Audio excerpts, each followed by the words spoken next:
What's up, you guys? Welcome back to the channel. My name is Hanson, and today we're going to talk about my favorite loadout in Ground Branch. This is pretty much what I run in every map. I try other things, but then I just miss it so much that I got to go back to it. So I'm going to show you guys what I like to run. It's pretty simple. It's pretty classic, but it works. So let's jump into the loadout. Jumping in here to the training center. That's where I'm going to show you guys, just so I have some targets to shoot at after we make it. So let's go ahead and jump over to the workbench. So I'm also going to do something that I forget to do in a lot of my videos, and that is move my stupid camera so you guys can actually see what I'm doing. So now that that's out of the way, now let's jump into the loadout. So you might notice a couple things different, such as the helmet. That's kind of an interesting look, and the vest and the backplate. Those are mods. If you'd like to see a video on how to install mods and some of my favorite ones, kind of like I used to do with the Ready or Not videos, if you want to see an example of that, it'll be linked somewhere. It's up there. But just do keep in mind, those are mods. They're not in the base game, the mask as well. But like I said, if you want to see those kind of videos, let me know down in the comments. As first, we're going to go to the assault rifle, carbine,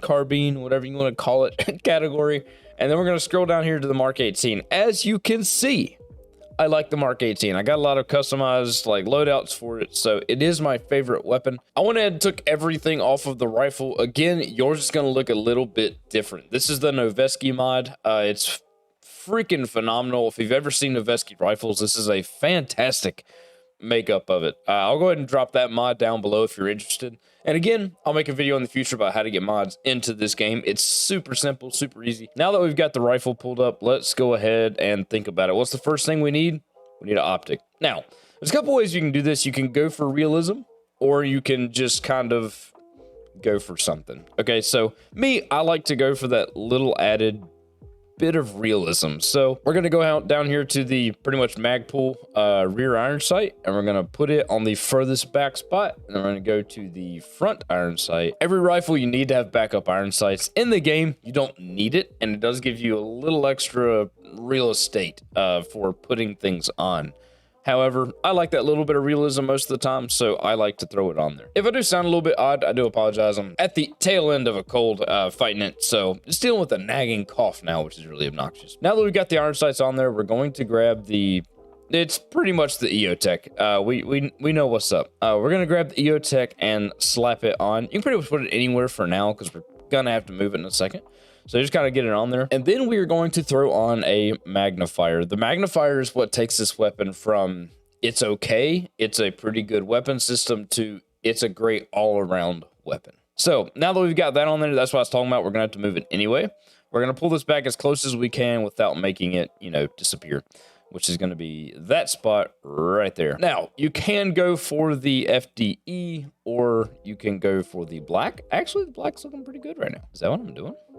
Yeah, that's what we're doing. We're doing black. We're going with the black. It looks pretty good. After that, what's the next most important thing on a rifle? Can't shoot it if we can't see it, right? So we need a flashlight. So let's go ahead and go to lights and lasers, and then we're going to scroll down. Me personally, I like the M600V. I like the aesthetics of it. I like the look of it. So we're going to put that bad boy on there. We're going to put it way past the end of the muzzle, because we're going to be putting a suppressor on later. So actually, let's go ahead and slap that bad boy on. Boom. That's good. And there's also an FDE option. No difference in the two except for aesthetics. So I'm going to run black this time. We're kind of making a tan platform, black attachments. Let's go with that. We got our light on there. What's the next thing we need? We need a little bit of stabilization. So let's go ahead and go to underbarrel, and we're going to find our hand stop. I haven't seen a difference in any of these. I haven't seen a obvious, this works better, this doesn't. So it's really personal taste. I like that because that's pretty much what I run up here, except I cut mine right here. So I kind of like running that just for the, it feels like it's mine, you know, that kind of sensation there. It's really up to you. Let's see if we got something else cool going on today. Doesn't look too bad either. But if we're going to go with that one, I might want to go with the black stubby. What about a hand stop? What about a hand stop? How's that looking? Ooh, that hand stop looking kind of clean. All right, yep, we're gonna keep the hand stop. Let's go with that. Last but definitely not least, we need a laser on this bad boy. So you can do visible laser if you want, but if you have any intention of running NVGs, which we do because we're making a best all-around weapon, why not have both? You know, Right now, there's no real weight effect that I've noticed, so why not run a laser system that can have 2 lasers versus just running the visible laser? So we're going to grab the AN PEC 15, and we're going to slide it on. And again, we need that little bit of room, right? Because we got that on there. And that's what I was talking about earlier. There is these benefit of removing it. That way you got a little more real estate like I was talking about. But we don't have that luxury because we're going for realism. So we're going to slap it on just like that. And we also need a magazine. You can slap on whatever you want. Where's that 35 rounder? Oh, yeah. Oh, yeah. That's a weapon right there, baby. Now, you could also slap this on the side if you wanted to. Again, because we're dealing with that little bit of real estate issue right here. So you could slap that on the side. If I pull that back a little, I'm trying to think about the real world ergonomics, right? That might not be intolerable. And I mean, typically we would have a pressure pad up here, but since we don't have that, we would actually kind of want to slide this around here. Slide this on this side. Slide that up. Yeah.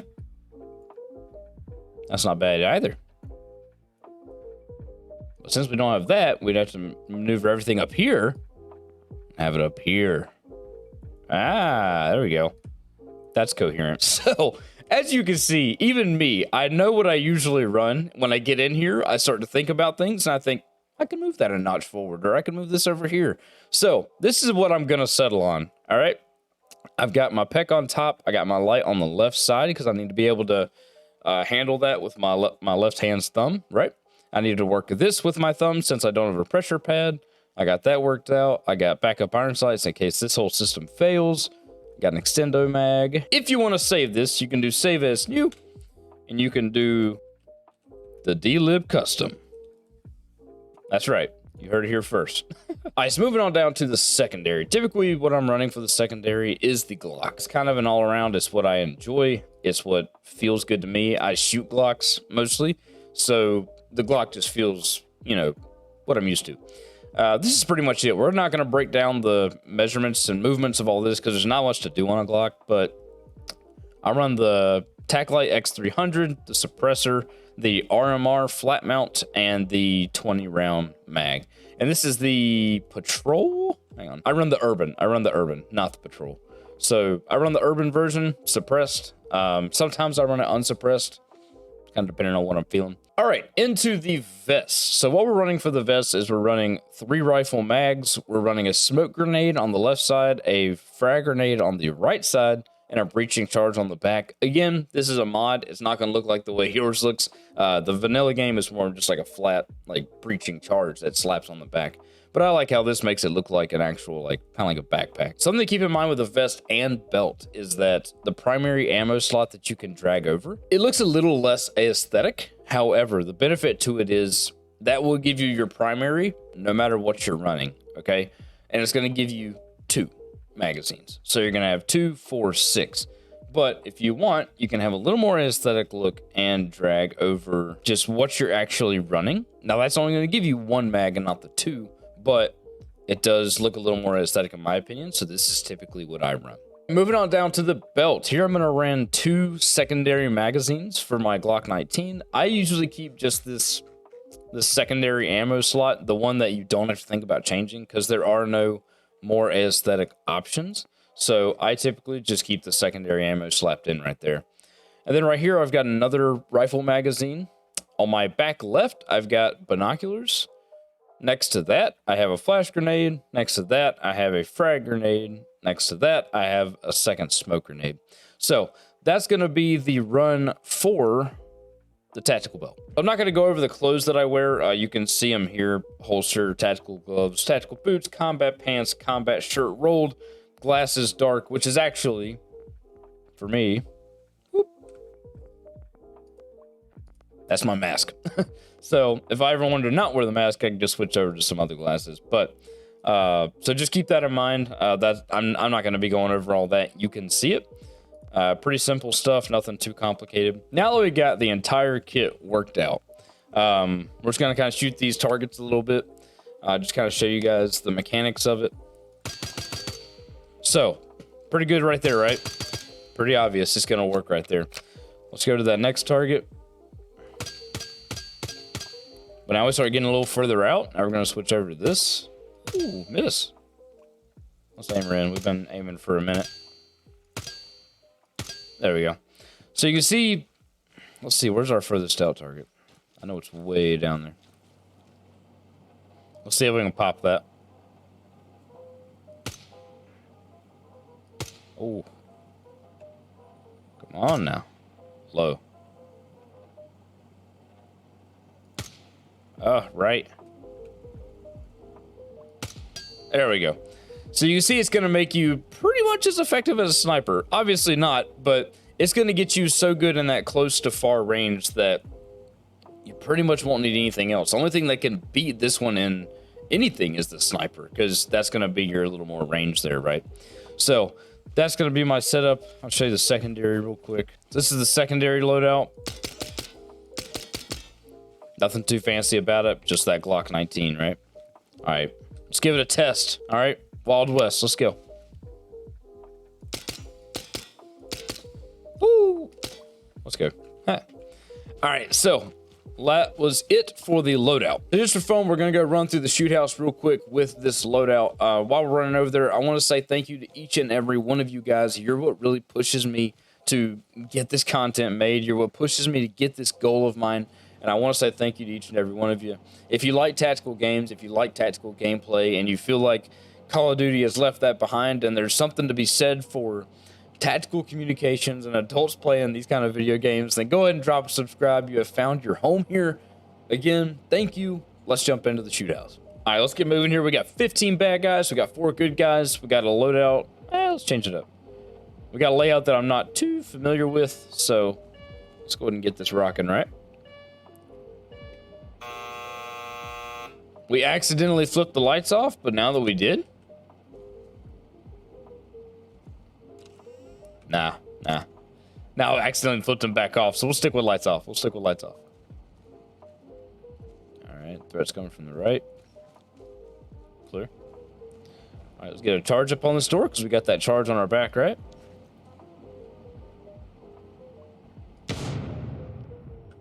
Let's get a bang in. Sorry, friendly. Of course, there's no bad guys in here. Let's check through this window. Can't see there. Clear. Good. All right, let's keep moving. Got a friendly. Not friendly.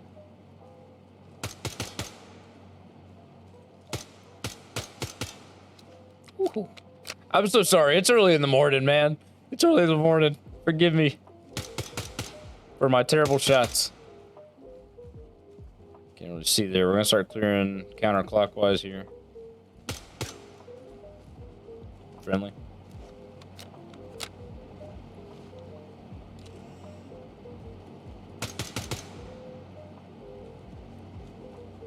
Friendly. Good in this room.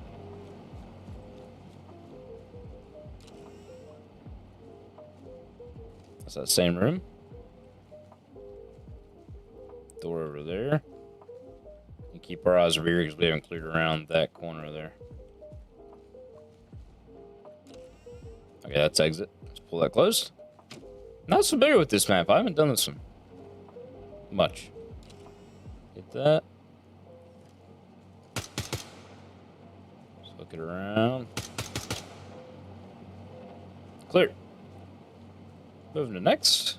And typically we want someone covering security, you know, around this whole area while we're clear. All right, let's go ahead and hit it. Ooh, saw that. I believe all our friendlies are accounted for, huh? Let's hope so.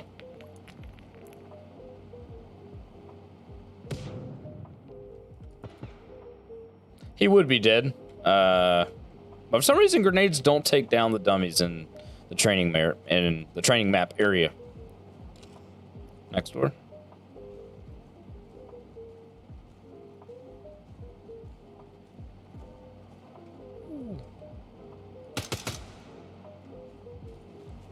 Check around door, clear, behind desk, good. Let's move up. Last door, best door. Let's go.